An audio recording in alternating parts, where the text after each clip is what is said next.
Meet today the viral editor behind the Diary of a CEO. Stephen Bartlett came to me and just said, we want to find a way to promote this podcast that's not been done before.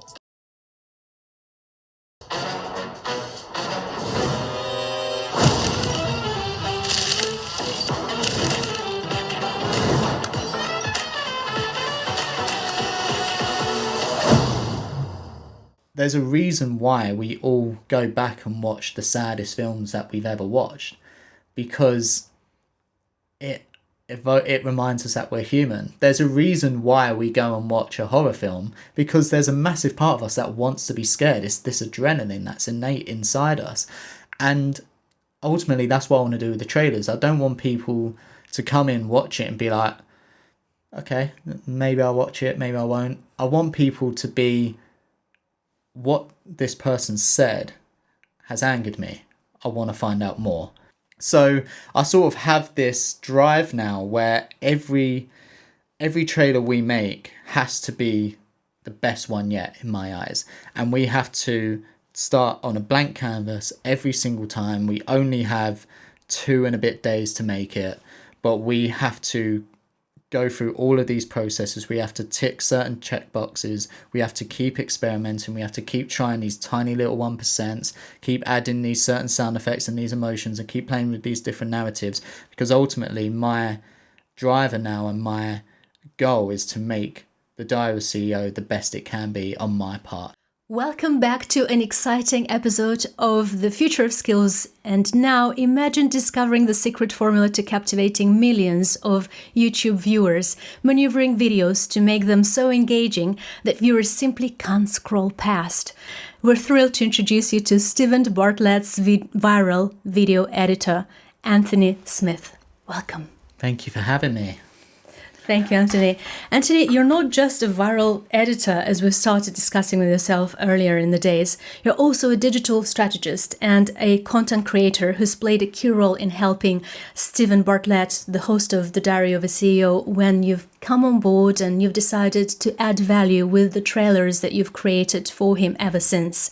And with that in mind, we'll tap into it a little bit more in details as we go along, but really curious to know a little bit more about your background. So the traditional question that we have on the podcast is, please tell us a little bit about yourself in 3 words of your choice.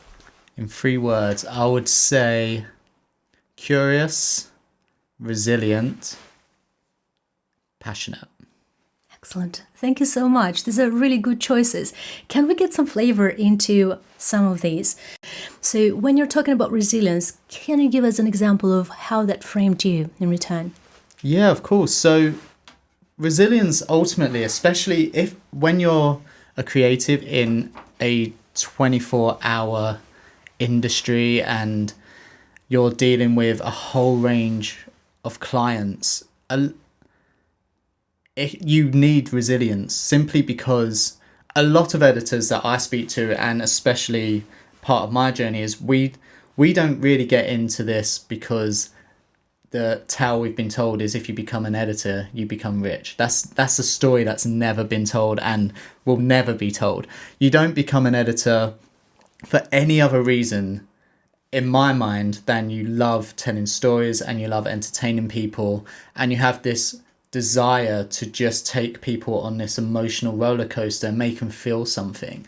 And so in order to do that well, you really need to invest into the work that you're making. If you're not investing into it, it shows. And ultimately there's this saying, for example, where it's kill your darlings. I go one step further and say kill your babies when I talk to my team, because ultimately killing your darlings is hard, killing your babies is impossible.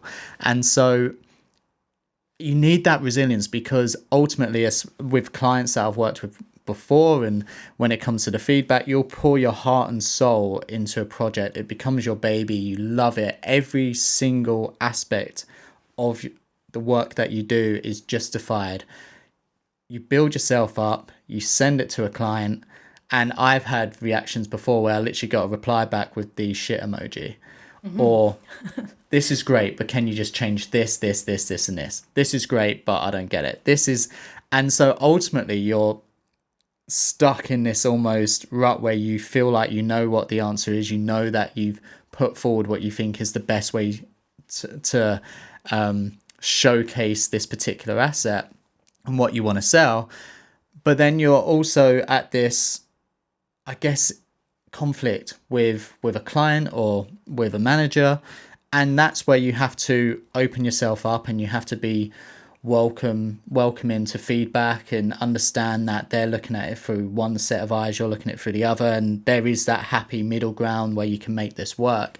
And ultimately a lot of that comes from resilience, because otherwise you find yourself down in the rut and you get defensive and you feel like no one else can offer their opinion and that your opinion's the right way, because ultimately you don't want to deal with the fact that you have to get back up and make it work.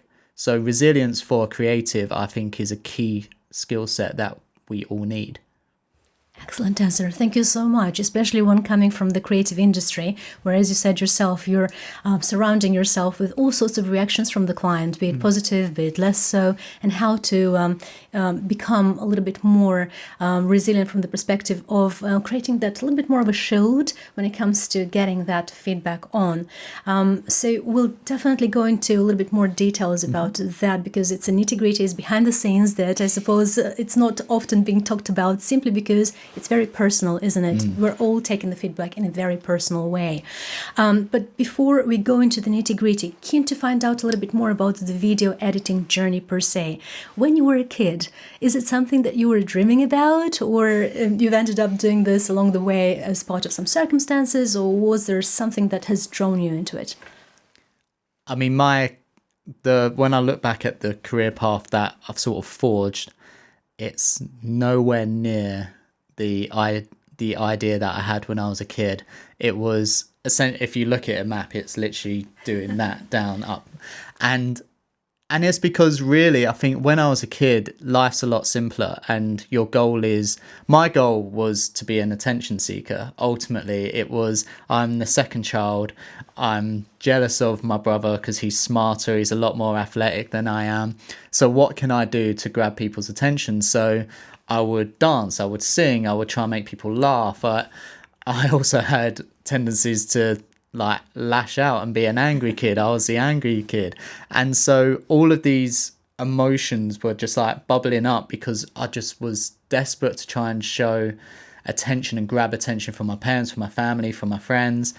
And ultimately that then led me towards acting, because at primary school, a teacher found a way to sort of channel all of these emotions and this aggression and this desire that I had, and channel it into school productions. And then he done an amazing thing where he sent me in the summer. He paid for me and sent me to an acting class, and it was off his own back. Obviously, it wasn't funded. Exciting. It was amazing, especially when I look back on it. And that sort of paved the way of suddenly me wanting to become an actor. So then that became the dream. And so I was getting quite far in it. I had an agent. I was at a performing arts school. I was doing all of that. And then around the time when I was also a teenager and I was getting into football, and the school I went in, it wasn't considered very cool or They're much in line with. Much in line, like you don't be a guy and do ballet, essentially. So those sort of conflicts started coming into my life, and I got stage fright when I was literally about to go out on stage one night, and I persevered. And again, this is where that resilience comes in. I persevered.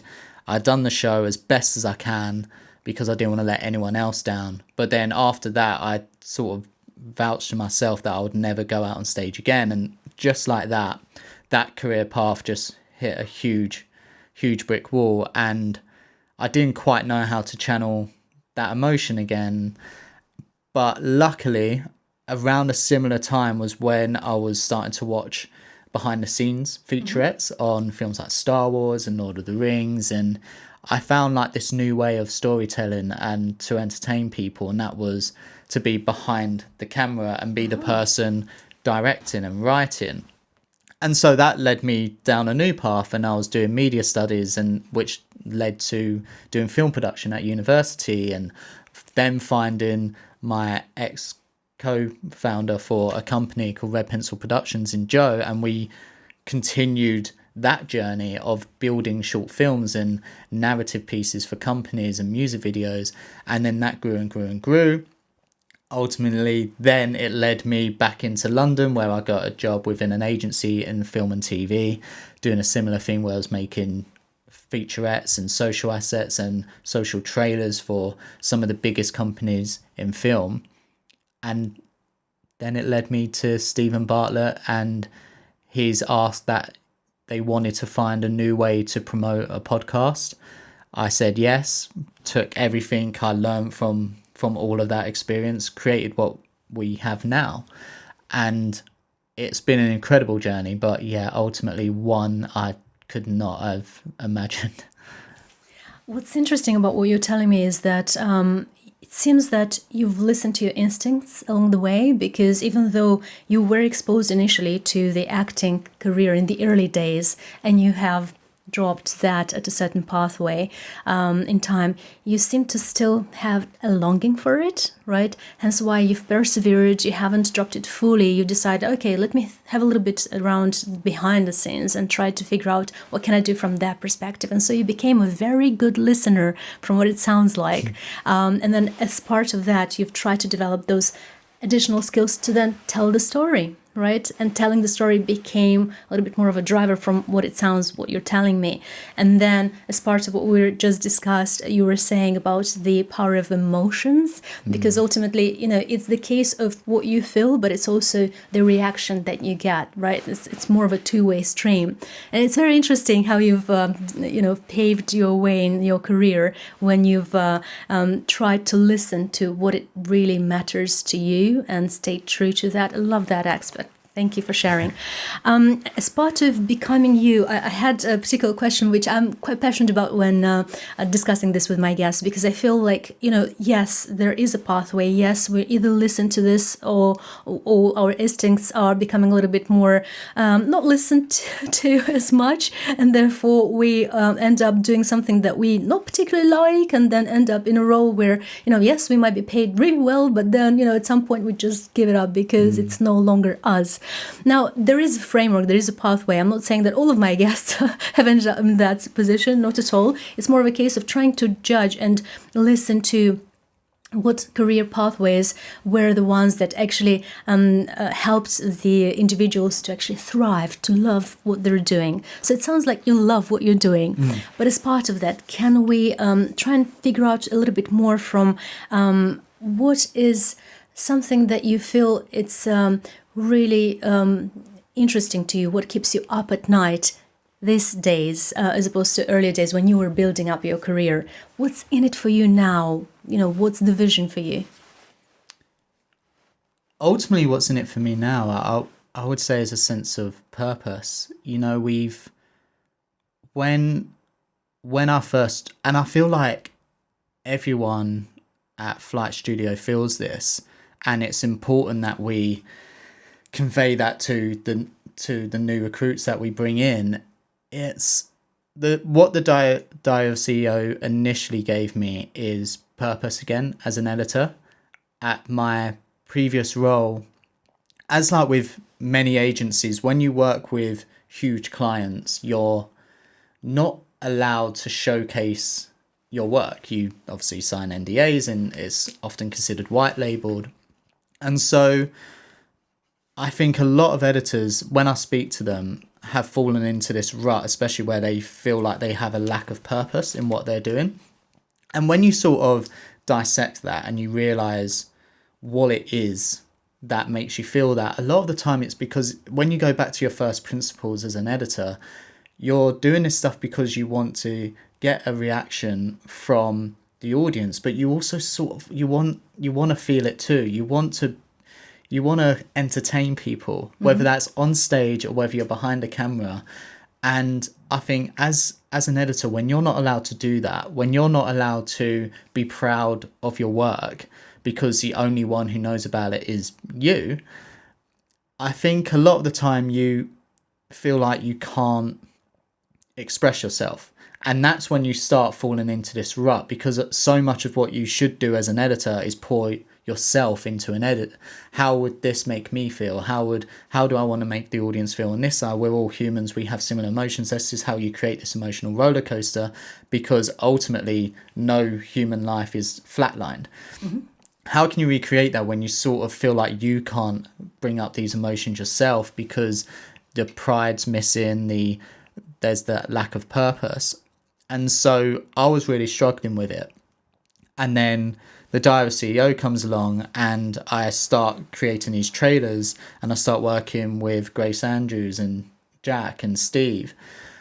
And this amazing thing happened where I would go through the comments and people would be unbelievably nice about this trailer and get excited about it and say how it's almost like this Netflix documentary that we're about to watch and how it's making them run to YouTube. And I'd read these things and I'd start feeling that sense of, okay, they're enjoying this, I've provoked this emotion out of people. And then Steve would write in the comments, great work by Anthony Smith, and he would tag me in it. And then people would then jump on his comment to thank me and say like how great it is. And he, by doing something like that, meant he gave me the ownership, which in itself creates that purpose, because this has now become my thing.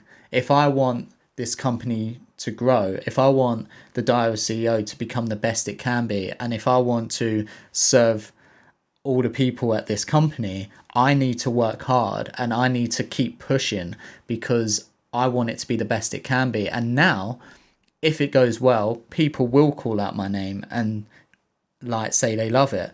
But if there's something they don't agree with, or if there's something they hate, they will also call out my name and say what they don't like about it.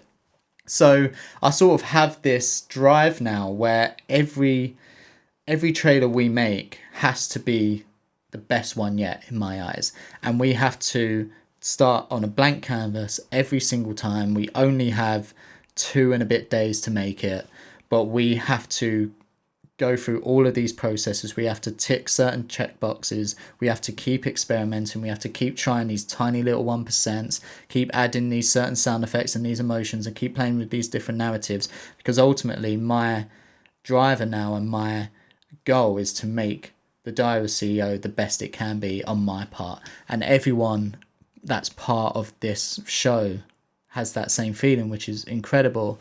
So ultimately what keeps me up at night is, what can I do next week which just elevates the trailers just a little bit more? And when I look back on the first one I ever made, I think it's awful, it's terrible compared to what we have now. And it's taken me a similar sort of time to make it. And it's ultimately because all of these tiny little 1% that I've added into them, from these tons of like, how can I make it better? How can I make it better? That has kept me up at night, has gone into what we get now. How exciting. Thank you so much. You've given me flavor here to like at least 3 questions. But I really love the thinking around the 1%. Well, first off, talking about the feedback that you received and the fact that Stephen Bartlett has started to tag you so that people know who's behind those trailers. I'm actually grateful here now as well to Callum, I think, who's taken the interview with yourself some time ago and posted it on LinkedIn. That's how I found about you.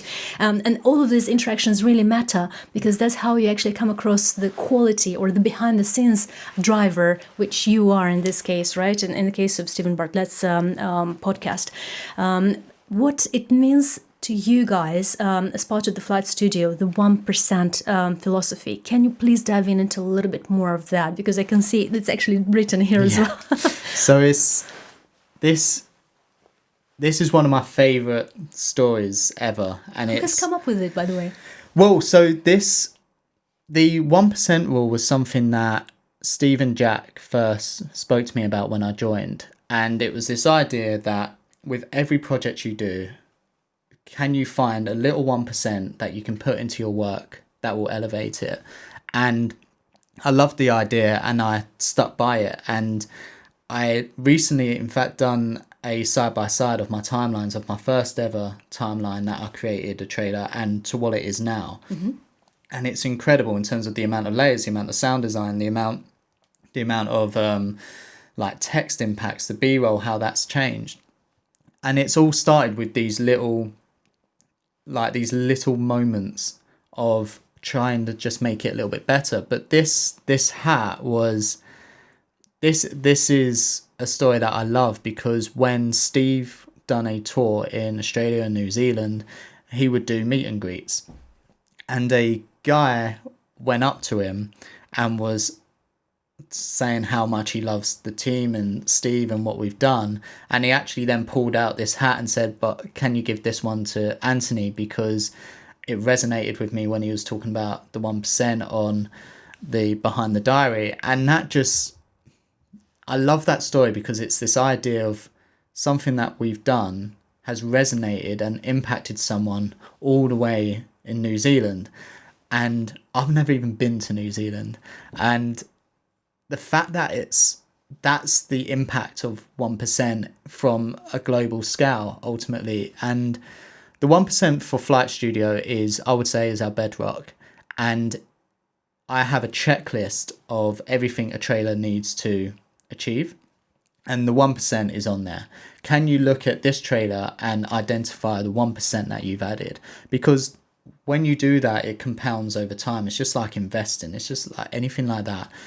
If you're putting those tiny little details, taking those tiny little steps, the pathway just starts opening up more and more and more. So many of us don't follow through with a project. So many of us don't say yes to a client. So many of us stay in the same rut because the goals that we give ourselves are just so huge. And you'll find it's, I don't know the exact numbers, but when it comes to New Year's resolutions, I think after about 2 months, I feel like only 8% or something. We give up on that. Yeah. After about 2 months, I feel like 8% of people stick by it. And it's because the goal you give yourself on New Year's Eve is incredibly massive. And when you actually sit down and look at it, now that the alcohol's gone and things like that, you're like, how the fuck am I going to do this? It's just, you can't picture it. If It's like big rock, right? Exactly, it's Going up the huge. mountain. How can you push that up? But if you just had this pebble and you just rolled it up and it's on this snowy hill, Love it. by the time you get to this top of this mountain, the little pebble that was this big has now just amassed all of this snow. But the effort that has gotten there, okay, it's gotten harder, it's gotten harder, but it's manageable, and you can push it, and you've gotten stronger because you're this compound is growing and growing. So that's how I see the 1%, really, is just these tiny little details to achieve bigger goals. Exciting. Thank you so much for sharing. It's really key to the philosophy of the team, of the company, of how you guys operate. I was wondering, now you were talking about the checklist. Of course, there should be a lot to which you keep yourself true to in order to ensure that quality of the product. Is there something that you would call out as being your biggest achievement to date as part of all of this checklists that you have implemented and some of the 1% that you have implied along the way? And the other question that I would have is around the compromises. Is this something when you're talking about or thinking about quality that you would absolutely not compromise with? Biggest achievement, I think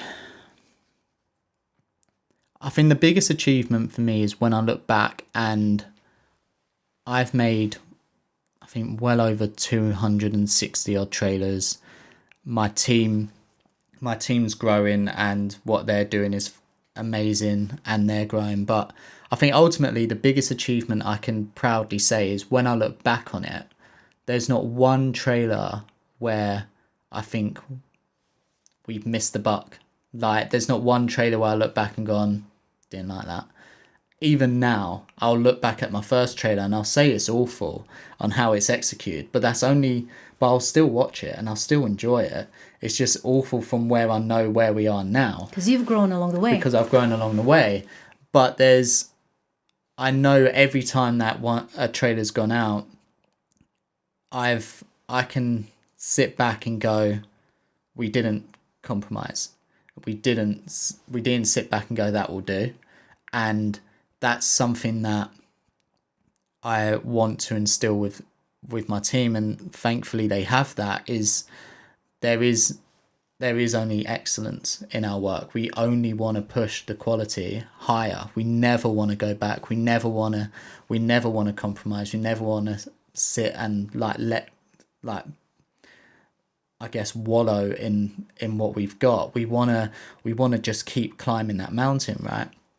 So for me, that is the ultimate achievement, is knowing that in the 2 years and 9 months that I've been here, I can safely say that I have progressed day on day. You know, you talk about progressing day on day, growing yourself along the way, which is absolutely stellar. It's speaking about how you guys operate internally, and the fact that, yes, I assume there is a pressure in terms of wanting to innovate, wanting to bring along the newness on the table. And we've last time we've had on the podcast the chairman of the Institute of Futures, Disruptive Futures in San Francisco, who was saying that to make that pathway from a banker that he wasn't back in the time to then become the futurologist that he's now on a global level, he had to reinvent himself, basically, to keep doing so. And so he's on a pathway of constant learning. Would you say you're on a pathway of constant learning? Because to me, it sounds like you are. And if you are, what do you learn about these days to keep innovating? 100%. I mean, one of my words to describe myself was curious, and I think that's key as an editor, as a creative, especially if you want to work in marketing. And to be fair, I think if you just want to grow as a person, is to stay curious. I think one of the biggest issues we have in the world today is a lot of closed mindedness. Yeah, can't agree more. I don't know if that's even the word, mindlessness. I totally get where you're coming from. I used to have speech therapy, so there's certain words that I just can't say, but I can't think of another word to say it. But there's a lot of people who only want to hear their opinions or a bit more traditional take on things. And ideas that relate to them, and they don't want to be pushing that in that way. But I've always found myself just being a really curious person, and that's what I want. One of the perks of the Diary of a CEO is I get to listen to the most array types of guests and different opinions and uncomfortable conversations anywhere right now. And I get to learn all this stuff, and I love learning this stuff. And it's the same with editing, you know. It's if I'm reading a book, I'll either read a fictional about like a crime thriller. Yeah. But if I'm reading that, I'm trying to pick out what are the story moments that I love here. How am I feeling in these moments? Doing something. How are they creating those cliffhangers? Or I'll then put that book down and then read a book about the psychology of human behavior, because ultimately you want to know from a marketing perspective what makes people tick, what makes people engage, and what makes people feel. And so that's that constant learning. People are changing all the time. Stories are changing all the time. Methods are changing all the time. When I look back over the trailers that we made last year, some people might not see it, but I see a massive difference in implements on how we do certain B-roll and how we do certain soundscapes. All of those factors are going in on to enhance like the viewer's experience of the trailer and how to make them feel. And so you can only do that if you're curious and if you keep an open mind and if you want to learn. So these days, I'm just trying to keep my mind as open as I can, take in every information I can get, and then I can sort of sift through and see what will work for the trailer, what won't work for my life, and make a conscious decision once I've heard it, as opposed to just shutting everything off and determining this is what I do, this is right, and this is my opinion. You know, you're inspiring me to a thought. It seems like you're a chairman of your own creative laboratory, you know, whereby you're trying to get all sorts of ingredients from various places that might inspire you to then say, okay, there's something that I've come up, something new that I want to experiment, something that, you know, I want to put in practice, to then see, is that 1% that I'm after ultimately? So then that inspires me to the next question, and that is inspiration in itself. Where do you get it from? You mentioned books, you mentioned, things that you watch, that you listen, but is there anything in particular that you feel like, that sparked something in my head, in that laboratory of mine? I think it's a huge source of inspiration for me is Disney. And film in general. I think what Disney do well is they've always kept to their core principles, but they have revolutionized and they have grown and they've adapted the way they do things. But they've done it slowly, and they've also kept in mind what the audience want in its core basic, which is this idea of storytelling. And that inspired me from when I didn't even realise it, when I started writing short little stories, and when I thought I just was trying to seek attention. What I was actually doing was I just wanted to tell stories because I wanted to make people feel. And that a lot of that came from Disney, because how Disney makes me feel every time I watch a film is incredible. But then how Disney makes me feel when I walk into one of its theme parks is incredible. How Disney makes me feel when I hear one of their songs is incredible. And so what they've done so well is encapsulate what humans want and what humans need and how humans feel in every aspect of their business. And so what I love is I love taking these little ideas that Disney have done and trying to evolve it and implement it into my own work. So for example, it's things like, I read that at Disney World they have a certain colour that they've created which they paint to make it feel invisible to the human eye.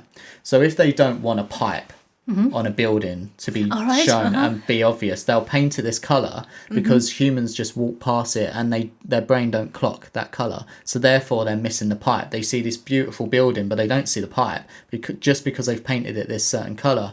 And for me that's incredible, and it always reminds me of like this idea that an editor's in a sense is a magician. You want the audience to look over here whilst you're doing this thing over here to then lead them to the final moment, right? And that's a huge source of inspiration for me, is finding out all these tiny little aspects that companies like Disney and Universal do to almost like create this magic, and what they're doing behind the scenes hidden that you'll never notice because it leads to this huge impact moment. And so Disney's a huge inspiration for me. And then John Williams, I love film music and I love film scores. I love how they make you feel. And John Williams is one of those composers that he can take an audience on an entire journey just from listening to this music, to the extent that growing up one of my favourite films was Hook. And I've got one of the tracks from Hook in on my phone that I listen to on the way, because it reminds me of the time when I was a child and all that sort of thing. But I can note for note picture exactly what's going on in the film when this happens, just because the music created the story, which was almost like accompanied by the footage. I can listen to this track and I know when Peter becomes Peter Pan and he flies out of the tree, and that's the part of the film where everyone gets excited because he's finally realised who he is, etc. This is where I turn all geeky. But I can picture that moment so vividly because the work that John Williams done in the music score is incredible. And that's something that we've implemented in our work, where once we've created the trailer, I will mute the dialogue, I'll close my eyes and I'll just listen to the music, and then I'll take note of how I feel, and then I'll listen to it again watching the trailer, and I feel like, these are the feelings I want to be feeling at this time in this moment. Because if I can do that with and without the dialogue, I know that we've created something that's whole, that will essentially really make an audience feel something that I want them to feel at that time. How exciting. You've literally painted out a story similar to what you were saying. People at Disney were painting out that pipe, in a way that you can figure out that you just pass by. So it became part of the scene, ultimately, right? So similarly here, you're talking to us a little bit more about how picking up these ingredients of becoming this magician behind the scenes helps you to figure out what's actually needed to then evoke that attention. And talking about evoking attention, as part of your experience so far, that you've trialed, I presume, so many other elements of video editing, and that's how you're pushing yourself forward as well to constantly innovate. But in terms of evoking emotion, is there anything in particular as a key element? You talked about music, but let's think about the lab. I'm a big fan of like a little bit more like from the perspective of marketing I'm coming from, and that's why I'm giving this example, is where you're mixing up one product with another product, and then it turns up an additional audience-based product, right? It's completely unique in itself, but it's all down to the strategist who can think about which product to employ with which in a mixture to then form that unique element. So it's all about the ratios, as one biologist was telling me back in the days. It's not the key element necessarily, but it's the ratio of how much you put of it. Is there a similar, or are you finding there's some similar element of the journey that you can resonate with when it comes to video editing, of what do you mix it up with? 100%. It's so the way I see every asset you create is almost like, if you imagine it as a graph, you never want this flat line. You never want that. You want peaks, you want drops, you want slow rises, then you want sudden drops, and this will change with every single asset you do, because again, if you're replicating the exact same path, you're not reflecting human life. And the idea is that every single day a human's graph changes all the time, how we feel. And ultimately what you need to do as an editor, and what we implement in our work, is to make sure that no matter what, we try and take this audience on this emotional journey. And it's sort of finding that right mix of happiness, sadness, comedy, seriousness. And those are sort of like the ingredients that I would say I use. So how do I want them to feel in this moment of time? If it's a huge issue, like for example, we had 𝗺𝗫𝗵𝗁 on, who was an author who was basically talking to us about nuclear war and what would happen in the event of nuclear war. Yeah, I've seen that.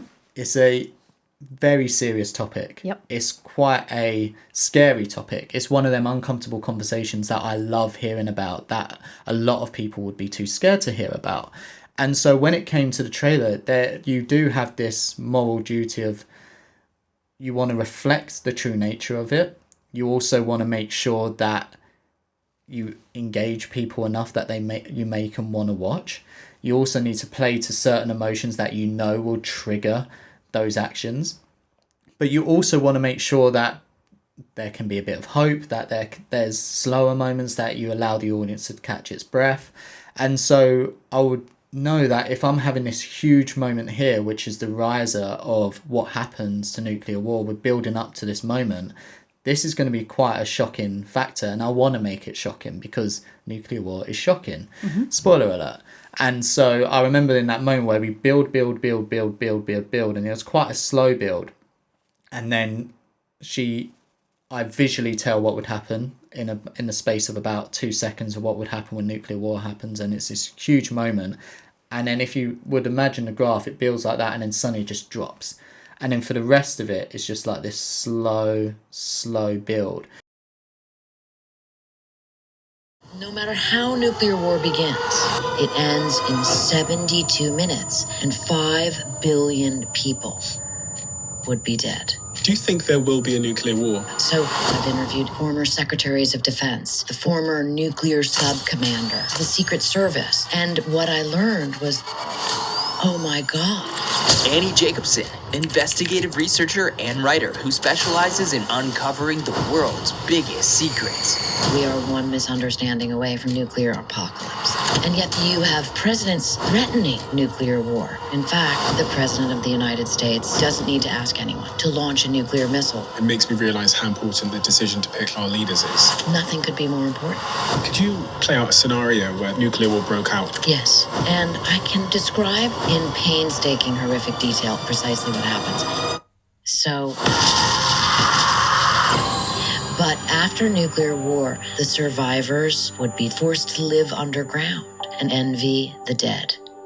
Because in my head, if I'm going jump down and then straight back up, I'm not giving an audience chance to like chill out and figure out what's going on. I'm not allowing them to breathe. I'm not allowing them to come to this conclusion. And naturally, as part of human emotion, if you have this high, if you do this huge adrenaline jump, you then hit a pitfall, and you run the risk if you jump high again, and this is when your heart starts going crazy when you're doing like this adrenaline junkie stuff, and you need that time to rest and you need that time to recuperate. And so I want to reflect that in the edits that I make. I want the audience to be like, okay, calm down. And then it's more of this emotional tone where it turns a little bit more sad, because ultimately there is no good news if nuclear war happens, but you want to offer a little tinge of hope there. So you sort of go from the sadness where people can reflect, and then that's when you can start slowly putting in this little mirror of hope, because you're not going to see hope when you're that shocked. You're not going to see hope when you're that angry. You start seeing hope when someone sat you down and softly speaking to you and says, but there is a resolution. That's when you can start changing those emotions. So for me, that's the tiny ingredients that I want to put in, is those tiny little moments where I can just reflect how I want how humans feel in their day-to-day lives in those moments. It's so priceless. You know why? Because it feels that you're by the way that you're almost envisioning how this trajectory needs to look like in terms of the reactions that you want to capture, and when do you want to capture them, and which particular reactions do you want to capture, right? It feels that this manipulation of reactions is almost like becoming scientific. But my question is, do you feel that you are in a position now to manipulate that reaction? What I mean by that is, let's say you want your element of sadness, and then, as you said, you want your element of happiness. And do you feel like you now have the power to actually evoke that precise sentiment or feeling from the audience when you want it, necessarily by the ingredients that you put in place, be it, the soundtrack, be it, some visual elements along the side? Do you feel like you're now in a position to actually do that? As much as I can, yeah. And we can all do it. And I think we all actually do it from a day-to-day life. A lot of us, we just don't realise. Like when you're in a couple and you have an argument, you do certain things that without realising. Yeah.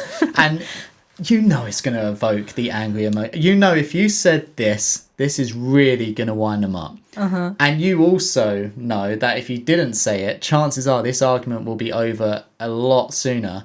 But we go for that because humans, that's how we communicate. That's how we understand life. That's how we take in stories, is through emotions and triggering certain emotions. And we want to trigger those emotions. And so we can all do it. And it's one of those things where people have asked me before in terms of like this moral, this moral aspect of it, of like, why would you want to make people feel sad? Why would you want to make people feel angry or scared? And part of it is because I think that's what humans want. That no human wants to just go through life feeling without content. feeling anything. Yeah. Because it don't mean anything about it. It's good. It's biologically, it's good for the heart and it's good for the brain that you have these different emotions, because it sends your fight or flight, your stress, it releases cortisol. So you can get into like the nitty gritty of the science of it if you want. But even from just a human element, no one wants that perfect straight line, because you just feel like you're lacking something. To feel emotion is to be human. And so when I want to, I guess, manipulate people in that sense, and I want to make them feel something, I'm not doing anything different than what a book does, or what a theatre show does, or what a film does, or what a TV show does. They're all doing that same thing.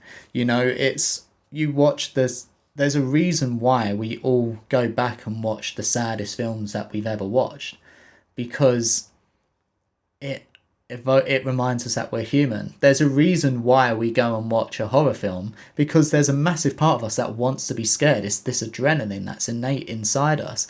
And ultimately, that's what I want to do with the trailers. I don't want people to come in, watch it and be like, okay, maybe I'll watch it, maybe I won't. I want people to be, what this person said has angered me.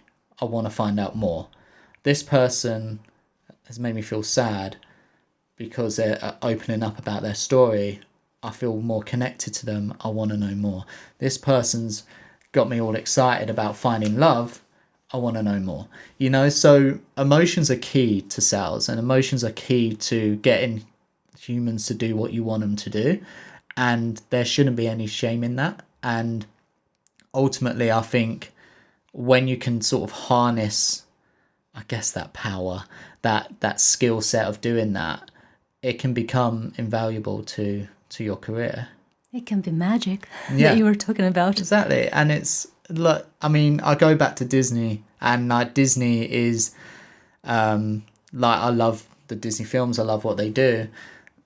They don't just always make me happy. Like I've probably cried at more Disney films than I have at anything else, you know. So it's yeah, they do that element really well, don't they? They do it really well, and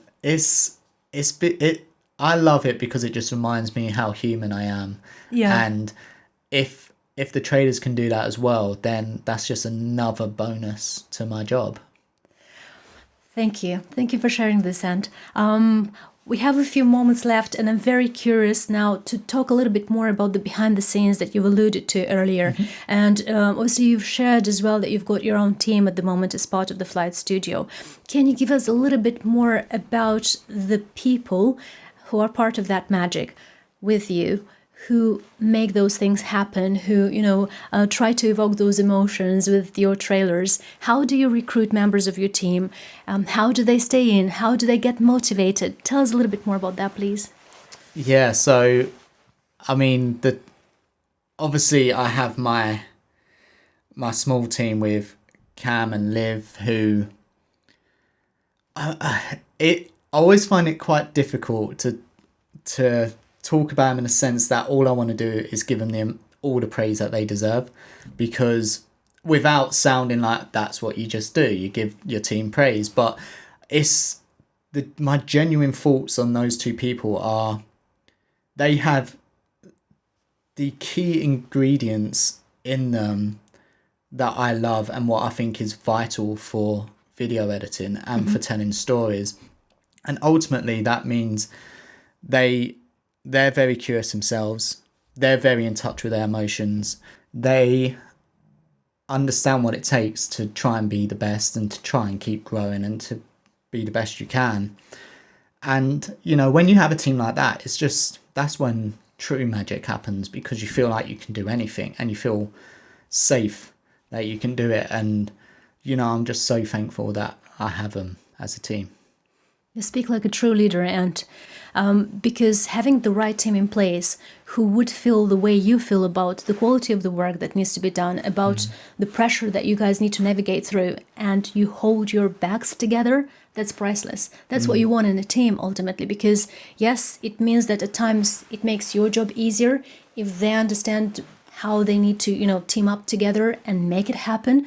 But at the times as well, when you need to hold their backs, it makes their roles easier too. So it's like, you know, it's a two-way stream. I would always be a big advocate of this type of relationships in a team, because this is how I grow my teams as well. You tend to see the values, the talents that they bring along, right? And then you invest furthermore in it, because that's your, if anything, that's your power as a mentor that comes along as well. But at the same time, we as mentors, we also learn from them, right? Yeah, because 100%. they're the future, Yeah. ultimately. And we go in it together. And as soon as this becomes as a team and it evolves the best quality that you guys can come up with in return, that's when magic happens ultimately. We tend to talk about the word magic quite a bit today, don't we? Because and before we've had this interview planned. Yes, of course, you know, working as part of Wax Photo Videos for like 5 years now, it resonated with me that the creative work is a tool of magic, right? It is a self-expression to its best form because it allows you to get that story out in the most unique way because you put your heart and soul into it, and it's you, and it has your stamp on it, right? Ultimately, but it's the fact that when it comes to the evoking of emotions that we've just talked about, it's really stellar what we can do these days with putting our mind as humans, because we know how to feel. We know how to feel about things. AI wouldn't know. And I did have, actually, along these lines, I did have a question prepared for AI and how generative AI is changing the industry, right? Because there are tools out there. I'm guilty of saying that too. I'm using such a tool too, that allows to, take the long format video and then slice and dice it into various short form videos, and then it comes along with subtitles and whatnot. But what it doesn't have, though, and please let me know as well how you feel about this, as an expert in the field, to me, what it doesn't have is that emotion. It's static across all of those, however many videos, short form videos that you can come up with, but it doesn't have that emotion. So do you feel that in time AI might be taught to manipulate/evoke emotions in its creations? I think so. I think it's my view on AI is very open, to be honest, because it's going to happen. And I remember when there was this huge sudden rise with AI. I think it was like 3 or 4 months ago when everyone was panicking. And I had a lot of editors message me saying they were worried about it, and they almost like reached out for me for some reassurance that it's like, no, AI is not going to do anything. And I couldn't offer them that. And then I would go on LinkedIn and I'd see marketers arguing about this idea of like provoking emotion and doing AI is just sort of being lazy and they're just going to do copies of everything. Ultimately, AI is here to stay. It's only going to get better and better and better. And the best thing you can do as a creative is lean into it in ways that you can. At this moment in time, it doesn't have the capabilities to really provoke the emotion that you want. It doesn't give you the full control, but what it can do is it can streamline your process. And it's a shortcutter. It's a huge shortcut, and it can do things that we can't do or would take us too much time or money to do. And that can be a great thing. I remember when we had Dynamo on the show, and I spent hours on a piece of B-roll for him when he was talking about a sad moment, and he was sort of looking into this mirror and he would smash his head against this mirror, and there's no stock footage that creates that. I can't go out in the time that I've got and get an actor and film it. How do I visually tell this? And so I used AI to create an image roughly based on it, and then I'll pull it into After Effects, and then I'll manually sort of made a puppet of this happen. And it took me hours for half a second moment, but it added so much to the story and it added so much to that trailer that it needed to be in, and so I was happy to do that work. But there'll be a time when I could just type that and it would create it, and some can see that as a bad thing and that it's gonna take away those certain roles, but then at the same time we as an industry, we're adapting to it as well. And so you can either fight against it or you can implement it as much as you can in your life and in your workload, and see how you can actually work together with it. It's doable. We use AI. We use AI across the board on a whole host of things that we do. We use AI in the trailers, even now, and we'll continue to do that, because in my mind, and this is something that I tell Liv and what I'll tell Cam, is like, that time that AI is doing the thing that would take us hours upon hours to do, we can use that time to either keep telling stories, to enhance our learning on sound design. There's so many things we can do to keep growing. I think a lot of people worry about that with AI means we'll be sat there jobless twiddling our thumbs. And that's not true. It just frees you up time that you can work on yourself and you can work on your skills and you work on elements that AI can't yet cover in that moment in time. And that, I believe, until the time where AI has actually taken over and there's no jobs left, I don't know if that will ever happen. If that will happen, how the economy will react to that, all that sort of thing. That's not something an editor can ever predict. Yeah. But until that time, I'm just going to do what's best for my career and what's best for the trailer and what's best for growing the Diary of a CEO. And if that means having some very precious time to work on sound design whilst AI is building me a piece of B-roll, it's a win-win, isn't it? It's a win-win.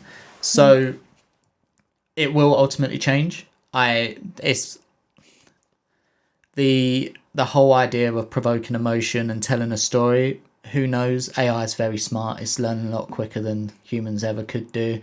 Can it learn to provoke those emotions? Potentially. Will it need a lot of hand-holding in that area? Probably. So, I don't know, is the answer to that. But you don't seem to be concerned. You just seem to be a bit more excited, I suppose. Ultimately. Curious. Final question, Ant. I'm sure there would be videographers, creators looking at this video after that, once we'll release it. Would there be one particular message that you would want to share with them or send them? Something that you would want to pass along?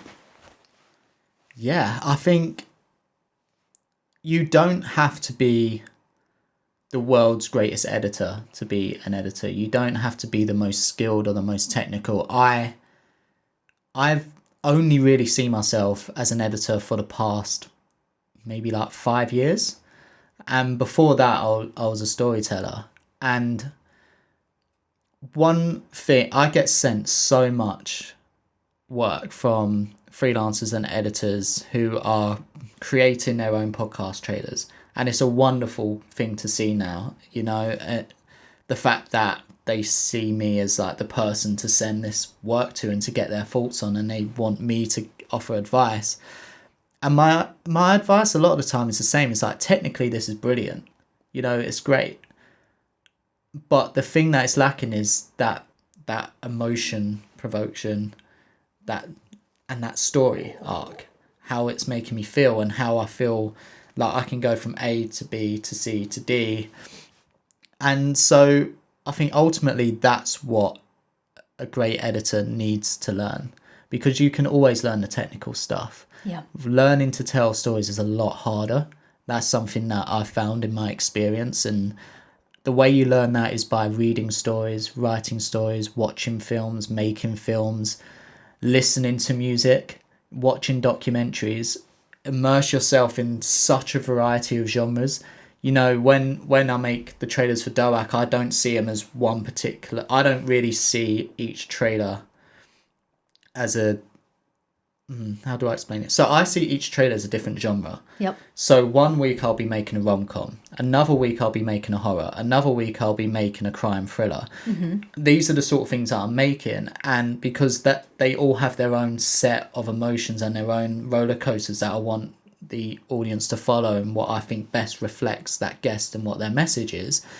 And the only way I know how to do that is because I grew up watching horror films, watching rom-coms, watching Disney films, listening to John Williams and Hans Zimmer in my spare time. You know, one of my favorites, Hans Zimmer. Yeah. I love him. He's my very close second to John Williams, and so it's learning those aspects just by watching is the most fun thing ever, right? You just get to watch a film and you are learning this stuff. You just have to learn how to tap into it and take the lessons from that film and implement it into your own work.